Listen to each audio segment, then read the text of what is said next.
Okay, magandang araw po sa ating mga subscriber po dyan, sa ating mga kaibigan dito sa YouTube channel. Magandang araw po sa inyong lahat. Sa mga subscriber po na nandito ho lagi, yung mga silent, yung mga lagi pong nakikita dyan sa sa ating comment section, marami po salamat sa inyong suporta.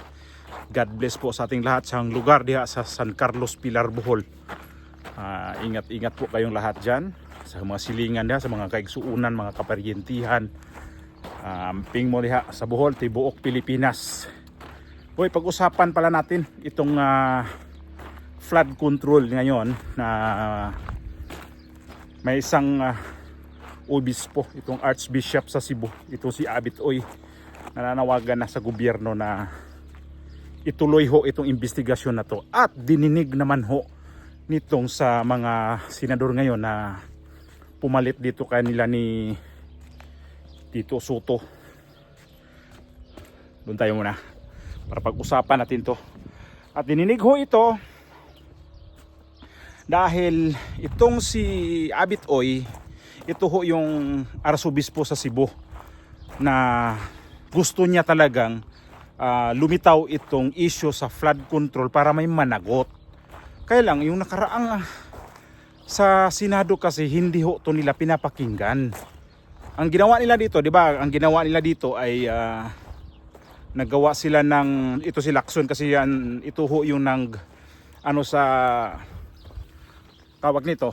Siya ho yung nanguna dito sa investigasyon sa flood control tungkol ho dito sa Senate Blue Ribbon Committee. Kaya lang ang ginawa ni Lacson ay hindi tinapos ho yun. Hanggang doon lang yung investigasyon niya kay Saldico, pati itong si Martin Romualdez ay iniiwasan nila dito para hindi sasabit ito si Bongbong Marcos. Ngayon kasi itong administrasyon na matawag natin administrasyon na ni Alan Peter Cayetano na siya na ho yung hahawak sa Senado, itong Senate President. Sana nga bukas ay hindi magkaroon ng kudita ulit.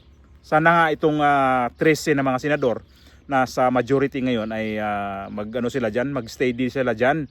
At sana wag sila matakot. Kaya alam naman natin ngayon kasi sa 13 mga senador, mayroong nanganganib ho diyan na kinakasuhan na talaga itong si Jinggoy at saka si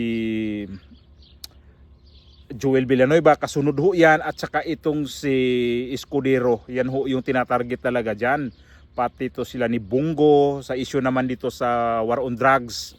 So ito ngayon, ito yung sinabi ni Arsobispo ng Cebu, si Abit Oy. Nako, gumalaw na rin itong Arsobispo nito. Ay, haleluya, Arsobispo ha. Oh, ito yung sinabi niya. Ayan. Oh, mula doon sa farm to market projects, yung mga flood control projects. Kasi yan yung mga yan pa isa. Tinutukoy niya na dapat talaga lilitaw yan, wag yung itago sa mga tao. Gusto niya ilabas talaga kung ano ba talaga. Kaso nga lang itong si Senator Ping Lacson ayaw nilang ilabas, pati itong si Soto, kasi yun pala itong mga to sabit din sila sa mga malita-malita issue.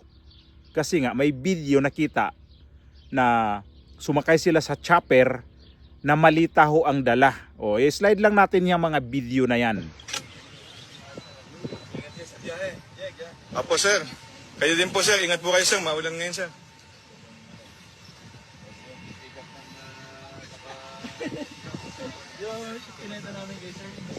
Sir, good luck po sir, ingat po kayo. Sure. Ingat po. Sir, ingat po. Go! Okay, start na kami ha. Sige. Naka-waste po ba kayo? Hindi. No ways. No waste, oy. Starting. Uy, lilipakin na tayo. Tayo na. Ramdaman ko yung makina.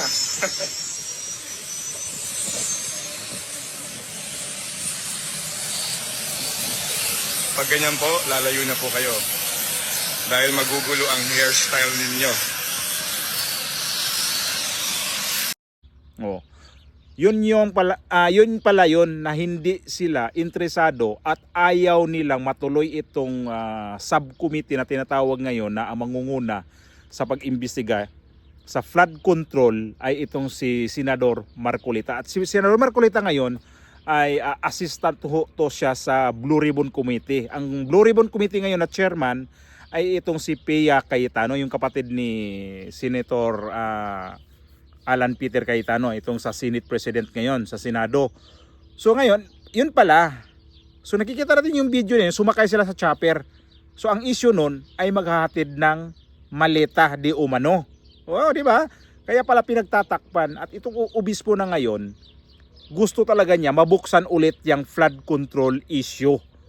So ito pa ang balita na itong bukas nga, ito sisimulan itong flood control issue na umpisahan ulit sa Senado. Nga sabi ko nga sana ito di magpalit itong mga senador ng Senate President kasi para ito, bulabog na kasi sila si Soto dito at saka si Lacson kasi sabit din pala sila dito sa issue na itong malita-malita.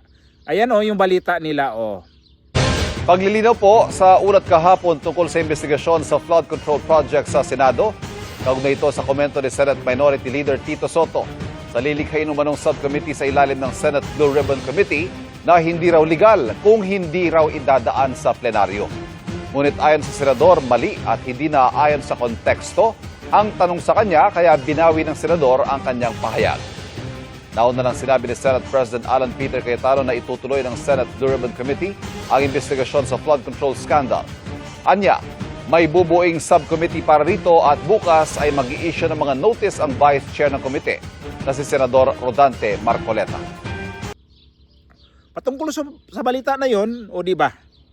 Kaya pala nila na nag-walk out na lahat na lang ginawa na distract dito sa 13 na mga senador na sa na ngayon, yung majority, pilit talaga nilang tutunawin itong ibang mga miyembro para makuha ulit nila itong majority. Para sa akin lang, kung talagang wala kayong tinatago din, kung hindi kayo kasali o kaya involved dito sa issue, bakit kayo haharangin yung gusto rin sa kabila na noon pa naman itong si Senador Marcoleta nasa Senate Blue Ribbon Committee, siya ang chairman, naumpisahan na ho yan. Noong nakita nila na palapit na talaga kung sino yung mastermind, bigla ho sila nagpalit ng liderato. Tinanggal ho nila itong si Chis Escudero at pinalit nila si Tito Soto na hindi naman abogado. Kasi por Diyos por Santo naman, dapat kasi kapag mag-Senate President ka, abogado ka, hindi yung galing ka sa noon-time show.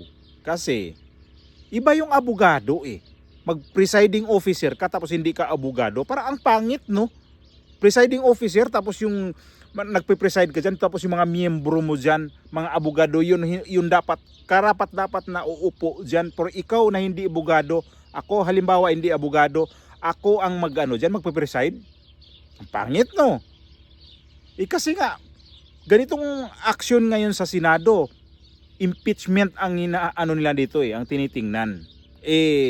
Ngayon, itong bagong majority, gusto nila buksan din itong flood control project. At ito yung pare nito, itong obispo na to, sige pare, na talaga. Itong mga klaseng mga obispo, itong klaseng mga kardinal halimbawa na may pakialam talaga sa issue ng flood control, nagsalita na. Kinukundina na nila itong mga issue na to na hindi natapos. Pero pag nakatanggap ka sa mga issue na yan, na mga malita-malita sabi nila, ay di, tahimik ka, ang titirahin mo pa mga Duterte ulit. Itong si Abit Oy, itong Archbishop sa Cebu, narinig ba natin to na tinitira niya ang kabilang parte itong mga Duterte? Hindi. Ang gusto talaga niya, neutral lang siya dito. O sige, kung naumpisahan talaga yung issue na yun ng flood control, ilabas na. Wag yung may mga favoritism kapag kaalyado mo, hindi mo kapag kaalyado mo, hindi mo ilabas. Kapag kontra, ayan, ang dami mong file ng kaso. Yan ang gusto nitong Archbishop ng Cebu, itong si Abit Uy. So saludo po ako sa mga ganitong klaseng mga pare na hindi nakukuha sa mga pagbinabayaran. Unlike nung nasundan kong video, yung nasundan ko noon na pare, oo, ang nag-ano doon kasi, ang tinutukoy noon, lokal, ang nagbigay sa kanya, ay yung mga pare na yon. Pero, imposible naman, ang galing din sa national, ganitong ibang mga archbishop dyan, yung mga obispo o mga kardinal, na tahimik, na imbis na flood control ang issue, impeachment ni BP Sara ang hinangak, kagaya nitong Sok Villegas, itong si Ambo, di ba? Ambo David. Oh, ang dami nilang mga ano dyan na gusto talaga nila idiin ang mga Duterte. O kagaya nitong si itong isang Archbishop ng Cebu, itong si Abit Oy. Neutral sila ito. Sige, ilabas natin. Hindi tayo pwede na dito na yung kabilang side lang idiin natin. So, hallelujah. Salamat Archbishop kasi naintindihan po ninyo ang sitwasyon ngayon at dininig din dito sa mga senador. Grabe, itong klasing na ngayon na sindikato na talaga sobra ang nangyari ngayon sa Pilipinas. Pera natin ho yan. Hindi ho yan pera nila na ginagastos. Yung mga video na napapanood natin sa mga social media ngayon na nagkalat, hindi naman ho gawa-gawa yan. Bakit dumating yung mga video na yan? Bakit nakikita natin ang video nga na patungkol ho niya kagaya kay Soto at kay Lacson? At itong balita pa na tumanggap din to itong si Soto ng maleta, 5 maleta na dineliver sa opisina niya sa Baclaran. Di lalabas to kapag ipapatawag na itong 18 Marines at saka itong si Gutesa. Ito yung inaabangan ko. So, sila dito kay Marcoleta na hindi chairman sa Senate Blue Ribbon Committee, pero yung subcommittee na ginagawa nila ngayon na nagnganganak si Soto, yung sinabi ng balita kanina, apektado kasi. Kaya ang hirap kasi sa inyo, nagtatago pala kayo ng matinding baho, kaya sisingaw pa rin yan. So, hinahabol ninyo itong mga kakasuhan, itong nasa flood control, kayo rin pala. Mga insertion din Sige, tabla-tabla na. Filean din nyo ng kaso itong si Lacson at saka si Soto o sino pang tatamaan dyan. Ang hirap kasi nitong si Soto at saka si Lacson, hanggang doon lang talaga sila kay Saldico. Palibhasa si Saldico, wala sa Pilipinas. Doon lang sila. Si Martin Romualdez nasa Pilipinas, tahimik daw. PPS sa sangkot, isangkot naman talaga. Ngayon, ang balita na to, may ibang pare na nakakaintindi sa sitwasyon. Pupulo na naman ako. Kaya bukas sana hindi magpalit ng liderato ng mga senador para makita natin talaga na matuloy na talaga tong mga issue na tong tagal na rin nating dapat lumabas na ang katotohanan diyan. Kasi ang katwiran nila dapat impeachment daw ang unahin. Nandiyan yung impeachment na Nakakalendar na yan naka-schedule na yan kung kailan gagawin alam nga naman, makatutok ka dyan sa impeachment na wala naman. Anong gagawin ninyo dyan? Buksan ulit yung issue ng flood control sa mga investigasyon. Kasi tatamaan si Soto at saka si Lacson. Sana magiging di lang anghel itong Arsobispo ng Cebu na madiin din itong dalawang mga tampalasan sa ating kaban ng bayan. Mga demonyo, mga hudas tong dalawa. Sana manaig itong Arsobispo na to sa Cebu na si Abit Oy para talaga mabuksan na bukas na itong issue ng flood control.